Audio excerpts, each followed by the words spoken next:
Kerman ilunpetan. Kerman, ondo iruditzen bazaizu, bidean jateko bokata pare bat erostera joango naiz tabernara. Zuk bitartean eramak maletak kotxera, ados? Ondo da, baina non daukazu autoa? Aparkalekuan dago, tori giltzak. Aparkalekuan? Ez dakit ba, Zer dugu orain? Niri ez gustatzen beste baten autoa gidatu. Gidatu, baina ez duzu gidatu beharrik. Sartu maletak eta kitzo. Bueno, banoa. Marijo. Ze? Agian ez zaigu komeni denbora galdu. Ze ba? Ba, esaten dute ez dela komeni tripa beteta gidatu. Tripa beteta, bokata bat baino ez dugu jango eta gainera vegetala erosiko dut. Horrela zer, lasaiago? Vegetala? Orain hasiko dira egiten eta denbora dezente beharko dute. Kerman. Eta niri ez zaigu gustatzen berandu ibili. Kerman, zuaz aparkalekura oraintxe bertan. Venga, banoa,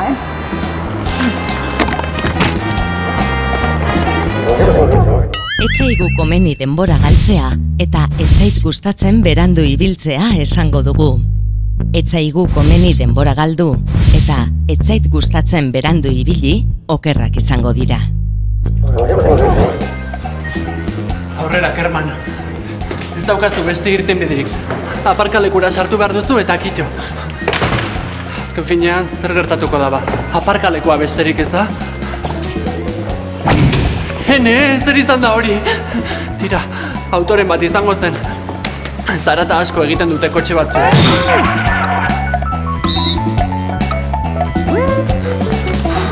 Izerdit patxetan nago. Bero asko egiten du hemen.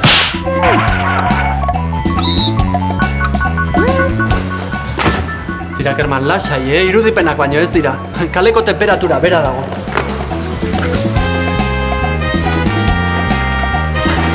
Baina, arnaz hartzeko ere, arazo asko dauzkat.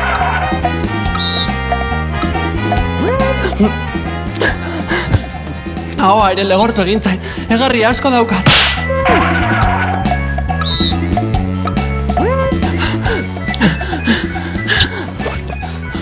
Ama, argia joan da, iluntasun asko dago hemen. Autoa topatu behar dut berehala. Ara, horra autoa, eskerrak. Aizu, nire autoa da, Egarri handia eta bero handia esango dugu. Kontuz, okerra baita, egarri asko eta bero asko esatea. Izen zenbakaitzekin horren bestez, ez dugu asko erabiliko. Tira, Kerman, lasai, Ez da zer gertatuko. Ez zaizu komeni hainbeste estresatzea. Beralako batean aurkituko duzu autoa, maletak sartu eta akabo.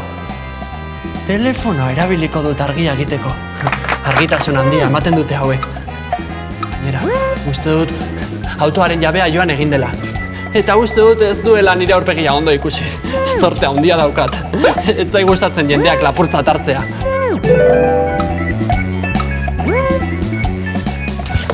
Ai, ilunpetan berriz ere. Ai, ama, hau nire amaiera da. Ez zai gustatzen agur esatea, baina uste dut heldu dela garaia. Ara, argitasun handia ikusten dut urrutira. Tunelaren amaiera da. Banoa. Baina, Kerman, zer baino zabiltza? Atzo, kanpoan utzi nuen autoa. Ogitarteko eskatzen ari nintzela, konturatu naiz. Baina, non utzi dituzu maletak? Pisu handia zeukaten, eta ez da komeni bizkarra hainbeste behartzea.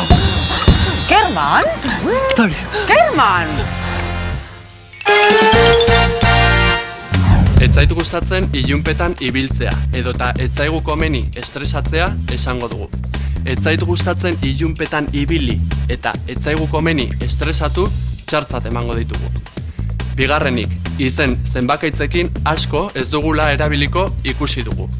Bero asko eta goze asko esan beharrean, bero handia eta gose handia erabiliko ditugu. Hori gaur ikusitakoa, zuek betikoa, honekin edo harekin, baina egin.